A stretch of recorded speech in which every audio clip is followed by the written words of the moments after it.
with Zach Brown and Ray Robinson. Crossroads Football Live, presented by Victoria Kia, the ultimate destination for South Texas football.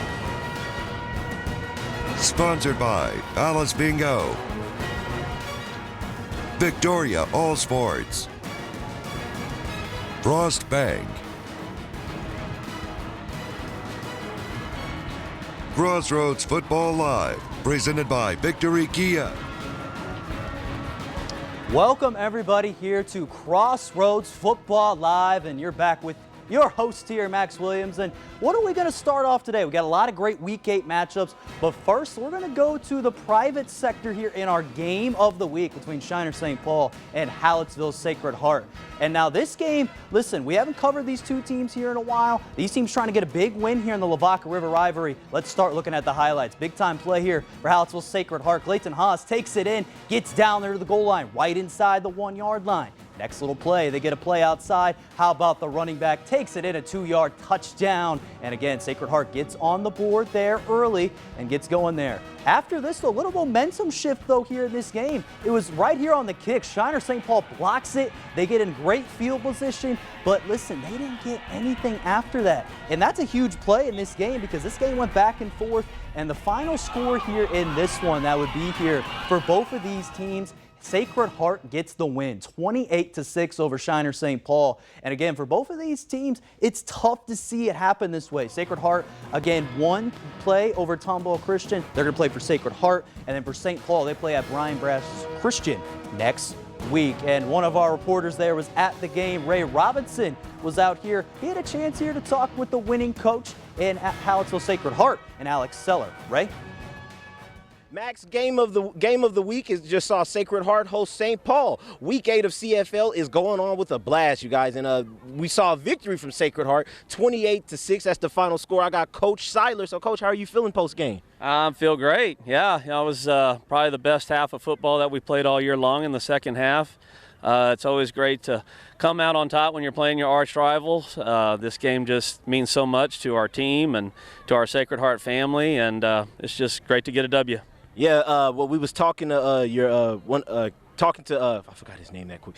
We were talking Clayton Haas. Clayton Haas. We were talking to Clayton Haas. So he was the leader of your rushing offense. So can you just talk about that, the success you had in running that rushing offense? You had good blockers. He credited them earlier. So can you just tell us a little bit about that, your rushing offense? Absolutely. Any great running game starts with excellent blocking up front, right? And the guys up front, the guys in the trenches did an excellent job tonight, winning the line of scrimmage, and Cox was able to take advantage of that.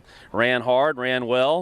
Ran strong, and also had a kickoff return for a touchdown too to start off the second half, which was huge for us. Got us off to a great start in the second half. So a bunch of credit goes out to all these kids.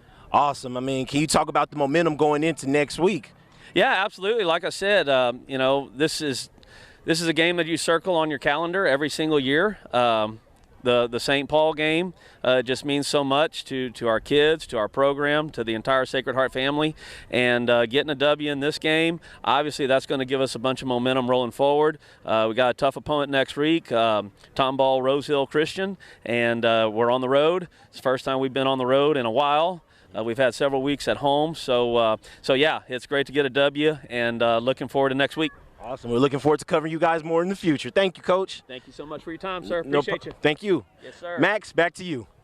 All right, Ray. Now, how about that game? That was a good one, but now from our game of the week here, back to Victoria. How about the Victoria West Warriors? They're trying to respond here tonight versus the Bernie Greyhounds. They lost a tough one to Alamo Heights last week. How will they do here tonight? That one was tough. They lost 56-28 to Alamo Heights. So again, for Coach Boyce and for Dominic Martinez, the quarterback, they want to get a big-time win. But Bernie, they were up 7-0 early. Then they try to get a big-time play here. Nice pass from the quarterback out to Mason Stewart, big time. Then after a couple plays later, how about the running back there? Ty Bush takes it into the end zone for Bernie. They get up 14-0 early here in this game. But West, you know them as a team. They would not just give up. How about this nice play from Genesis Jeffries, the running back, takes it up, and they would get into the red zone territory. And Dominic Martinez, look at that right there. Get off of me. Bullies him there into the end zone. Touchdown there for Victoria West. And it was a big play, but it was not enough at the end of the day. Bernie gets the win there, 50-33. And so 2 straight losses now here, Victoria West. and now they get to play at San Antonio Harlandale there next week. And now, however, to the other team that played last night in Victoria East Titans. They played San Antonio Wagner Thunderbirds, and this one went kind of back and forth. And again, East a little momentum from last weekend in that win there in last week's game, but how would they do here tonight? Kason Coley does a nice throw, but intercepted there by Wagner, and then they get a big-time play inside the red zone. Then just like that, the running back here, Rodney Staley, how about this, gets in there all the way to the touchdown there for quarterback Charles Mundy, and they would take the early lead there for Wagner. But just like that, Coley, they respond. Big play to Braylon Vasquez, and huge play that would help out, but they didn't get the dub as well. A tough one, 42-28 there as well there. And again, for Victoria East, they're going to have to find a way to see if they can stay in it there. Next couple weeks, they play home versus Bernie Champion there next week. And now after this, we actually got a couple of some interviews to have here from yesterday's game. We had a chance to talk with Victoria East head coach John Ford and running back Brayshawn Brown. Had a chance to talk about last night's performance and moving forward. I feel like that game just prepared us and getting us ready for the next matchups to come. I mean, they're a great physical team that challenge you in a lot of different ways, and so we went in there and we challenged our guys, and they rose up in that third quarter. And again, just a few mistakes down the road, down through the game, and they capitalized on those. A tough one there for Coach Ford there, Victoria East, and we'll see if they can respond there next week. But stay with us here after the break. We're checking with Zach Brown as he was there at El Campo tonight for that game. We're going to see with Calhoun, Cuero, and a lot more teams coming up here on Crossroads Football Live. Hey, we're the El Campo Ricebirds, and you're watching Crossroads Football Live.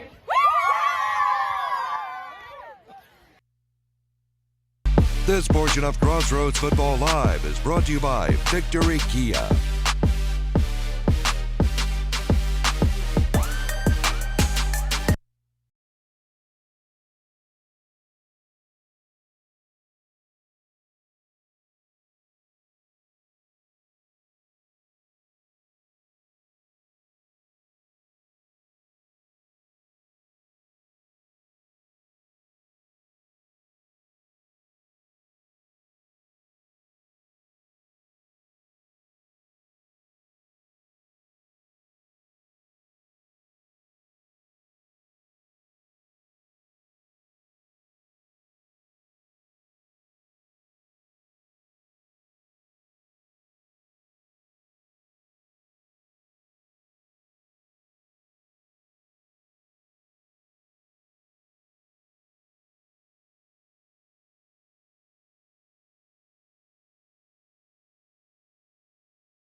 All right, welcome back everyone here to Crossroads Football Live. We talked about Shiner St. Paul, Hallettsville Sacred Heart game in our game of the week. And now we got another big game as well between the Floresville Tigers playing at El Campo here tonight. The El Campo Ricebirds, they're trying to get a big time when they won 42-0 last week, and they took care of business from the get-go. They opened the game up, 10-yard touchdown run halfway through. Quarterback gets in his own number, and El Campo gets there the early lead. But then, just like that, El Campo keeping the gas on the pedal. Look at this play right here, untouched into the end zone there for El Campo, and they keep scoring, making plays.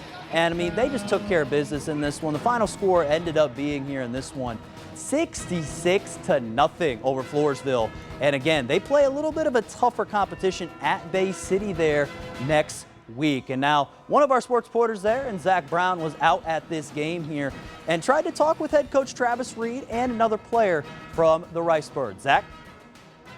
Yeah, thanks, Max. Yet another dominant victory for the El Campo Ricebirds. Your second consecutive shutout. You guys' defense has been fantastic. I know you like to see that as a coach. Absolutely. You know, a defense wins championships, and our defense has been playing lights out for us. Our kids really play hard. They play well together as a team, and they're a lot of fun to watch. Yeah, that's actually what I said before the game started. You guys were allowing just under 10 points per game. But talk about that offensive side of the ball. I think 5 different guys scored a touchdown in that first half. You got to love to see the wealth being spread around like that. We do. You know, it's very important for us to be balanced on offense, to be able to take what the defense gives us and, you know, try to keep it to where they can't just hone in on one thing. And our kids have done a great job of executing what we do, and hopefully we can continue to do that.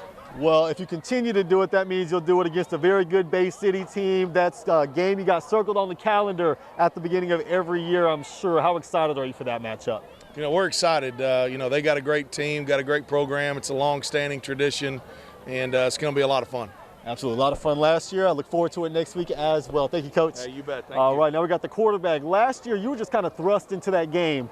And now this year, you've really taken off. You're throwing dots, throwing guys open. You've been fantastic. I think you're like a 75% completion percentage. What's allowed you to just take off this year? I think really just the preparation and practice and just all the guys coming together and really working off of practice and really coming up here and throwing routes and really just getting consistent at it. For sure. Then on top of being able to throw the ball well, these guys average over 100 yards per game on the ground, and it all starts in the trenches. Show your big boys some love and talk about how much they mean to you. They're awesome, man. They come out here every day working hard. They're gritty. They're definitely the most physical team out there. Awesome. Spinrad, thank you very much. And we've got one of the captains of this team, Riley Reha, defensive senior, and I know you're excited for next week against a tough Bay City team. Yes, sir. We're looking forward to next week. You know, it's just another game in our books, but we're ready to come out there and show them what we're about. This is the second consecutive shutout you guys have pitched. Your third this year. You're only allowing like 8 points per game. What is with this mentality on that defensive side of the ball that allows you guys to just keep the intensity going all game long? You know, we came out here in January and we just hit the weight room really hard, hit all of our workouts really hard. All the guys are coming out and they're showing us everything that we got. And, you know, we're playing as a team. They call us the Red Flock. Everybody's to the ball. It's just great. The Red Flock. Can't wait to see you guys in action next week against the Bay City Black Cats. That's probably the 2 best teams in that district. Could decide that district championship. Final score again tonight, 66-0. Another shutout. Reporting from El Campo, Zach Brown, KVU TV 25, News Now Sports.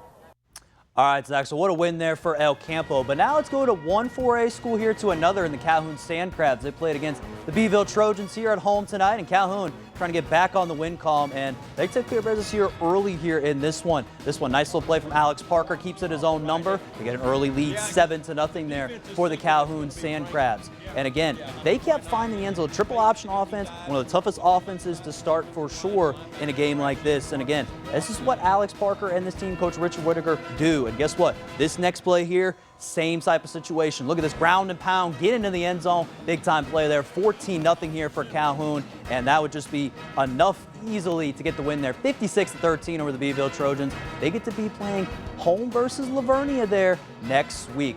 Now how about the Cuero Gobblers? They played a tough opponent there in the Corpus area versus Sinton Pirates. They're ranked number 4 in 4A Division II. Both these teams trying to get a big time win. How would this go? Now good play here from Cuero though. How about this? Nice little run down the sideline there. Tristan Hansen tries to get there, hurdles his way down. Big time play there, gets him in scoring position. Cuero would then respond right back, get an easy touchdown there. Number 4, they would take up there, get the lead early here over Sinton in this one, 6-0. Sinton, though, they try to fight back, and they made some plays. How about this little hurdle, but get down. What a tackle right there by Cuero making a play. But at the end, Sinton survives in this one, 23-18 over Cuero. And for Cuero, that's a tough one that it happens. You're playing against a tough team. You're going to respond in that one. And huge, they're going to have to see what they can do there next week because they're on a bye. Now, how about this one with the Edna Cowboys? They played again here, back here on the road. They played against the London Pirates in the Corpus Christi area. And this one, this went back and forth between this game. Chase Schubert, this nice little play over to the side. Nice little run there for Cantu, gets in there and a nice play, getting inside the red zone. Chance there for an opportunity. Schubert stands back there in the pocket, looks there, makes the throw. Easy play. Hunter Berg says, that's an easy touchdown, one of the easiest I've had all year. Gets it in the end zone, and Edna, they find they get the job done. Again, Edna and Goliad right now look like the top 2 teams there in 2A Division II. 56-14. Again, that could be game of the week with Goliad next week. And what about Goliad, right? They play tonight here as well, 49-13 Orange Grove. And that leads up to this game between Edna and Goliad. Game of the week possibility. It will be a showdown for sure there in week 9.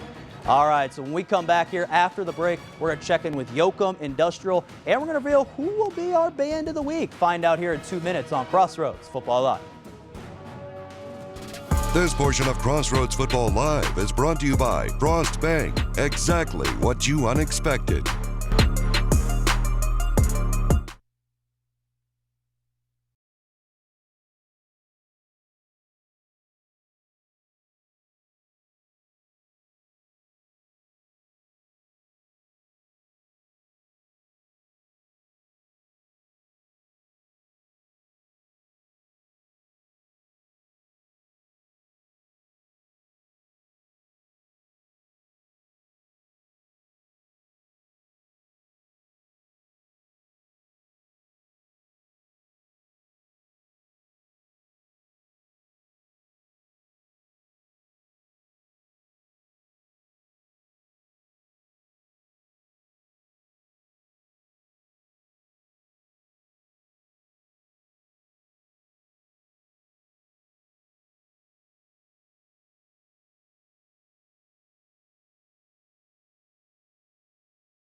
All right, Crossroads, we are back here on Crossroads Football Live. And again, if you want to check out all the scores tonight and updates that I've kind of mentioned here or looking forward to, go to www.crossroadstoday.com. And again, we'll reveal some more highlights and updates for you, and you can check it out on our website. But now, let's get back to the action, shall we? How about Tidehaven? They played here tonight at home versus Van Fleck, and they're trying to get back on the win column. J.C. Duran, though, he got in the end zone to start off there for Tidehaven. They got up there 7-0 with the early lead there for the Tigers. Again, this is a big one there for both teams. And for Tidehaven, right, they made a nice defensive play here. Look at this. They get it in there. It leads into the offense getting into a score. This one, though, let's go to the final score, though, here of this game. Tidehaven hangs on to win, though. It was a little closer than we thought. 21-14 there for Tidehaven. They get the win. They get to play at Rice Consolidated, which is a tough team. And speaking of Rice Consolidated, they played versus Industrial tonight, and they lost barely there by 7 points. Again, interim head coach Alan Fellers again gets another win, 2 back-to-back wins there for the interim head coach there in that one. Now let's go here to the next score update. Columbus Cardinals, they get 38 over Yoakum. And now again for Yoakum, they got to respond because they're on their bye week and they lost to one of the top teams there in 3A. And then let's go to the next one there. Louise gets the job done there over Pettis there, 41-24. They got a big-time showdown there versus Yorktown here next week. And so now we talked about Louise, right? But will they, let's see, get our band of the week? And yes, they will. They get Louise Hornets there, get our band of the week. Props up there to Louise there. And again, they're led by band director there, Adam Arner, and assistant band director there, Alyssa Patton. And last week, we had Victoria East as our band of the week, but now congrats to Louise for being this week's band of the week. All right, everyone, stay with us here. We're going to check in with our package here with Victoria East, right? We had a chance to talk to John Ford and also there, Kason Coley. I sat down with both of them after last night's game, tough one, and see what they can do here for the rest of the season. All right, I'm here with head coach here, John Ford here, and then quarterback here, Kason Coley here for Victoria East. And so, guys, It was a tough game yesterday, right? You guys had Thursday night football, a little bit different here, right? Against St. Antonio Wagner, about a 2-hour trip. So for you, Coach, I'm going to start with you. 42-28 was a high-scoring game, could have went back and forth. What were your takeaways from last night's performance? No, Wagner was a great physical football team. They tested us in a lot of ways, and kids responded well. We challenged them pretty hard. But at the end of the day, just a good team, and you can't make those kind of mistakes, and we got to keep learning and keep getting better. Yeah, like I said, for you, Kaysen, right? You came back, about 2 weeks ago, something like that, right? And so now you're getting back into the flow of things, basically, here at quarterback. So how does it feel these past couple of weeks just playing back at the position here after just recovering from the injury and all that? Right, finally gaining the chemistry back and stuff, and getting the flow of things, like you said, back with the team and stuff. It's helped a lot. And it's also gave Carlin more opportunities on both sides of the ball, and we can utilize our team more as well. It's helped us move around. I was going to say, what are some pointers maybe just as your time off you kind of gave Carlin, just being quarterback and stuff like that? What's some advice you gave him for early in the season and all that? Well, first of all, he was really our only option we had after I got hurt. So obviously not taking those big hits like he usually would. But also, going through reads and all the basics of the quarterbacks, he knew a lot, but just kind of enhancing that a little bit more. Yeah, exactly. And that's obviously a boost for the team, right? To have that kind of leadership for sure there, Coach, especially from Kaysen. Playing two different sports is another big key as well. But other player that we kind of didn't know, Brayshawn, is it Brown, right? Brayshawn Brown, he had a big performance last night in the game, and I think the entire season. So what has he been like for this team this year for you guys, for the Titans? He did. Last night he really stepped up. We challenged our guys to be more physical, and he was. He had some really good physical hard runs that may have only gone for 2 yards, but you keep throwing enough of those body blows. He started breaking a few a little bit more towards the end. 8 to 10, and we were able to sustain drives and help our defense recover a little better. Yeah, I always say running the ball, it shows that toughness on a team, right? And it shows again that time possession is huge, right? And especially if you run the ball, keep using the clock, that's obviously an important factor for sure. So, we talked about just beforehand, right? You guys 2-5 now after that loss, and now you guys got 3 games left. And looks like it's going to be tough going into the playoffs here. Again, we're getting to that time of year. So what's the message for you, Kaysen? Just to finish the season strong, being a senior, what are some things you're going to try to do these next couple of weeks to just try to finish on the right note? I think for our team, it's really important how we're going to retaliate and rally together to finish the season strong, and it's going to show a lot about our character and our toughness as a team, how we handle that situation. What about you, Coach? What's the message you're trying to give the team here these next couple of weeks? You guys, I believe, have 2 more home games. Got another Thursday night game against Smithson Valley. It's going to be a tough opponent. So what's kind of the message you're going to try to give the team for these next 3 weeks? Again, it's all about pride. We've got to go out there, and the message all year has been it's us versus us. If we go out there and we do our job, we can play with anybody. The level of competition this year has been stepped up, and we need to continue to rise to that challenge. All right, that's all I got there. Thank you, Coach. Thank you, Kaysen. And now, we got a lot of things. They get to travel back home versus Bernie, champion at home at Memorial Stadium. But stay with us here on Crossroads Football Live. We're going to check in with Shiner and Yorktown. And also, we're going to see how Ganado and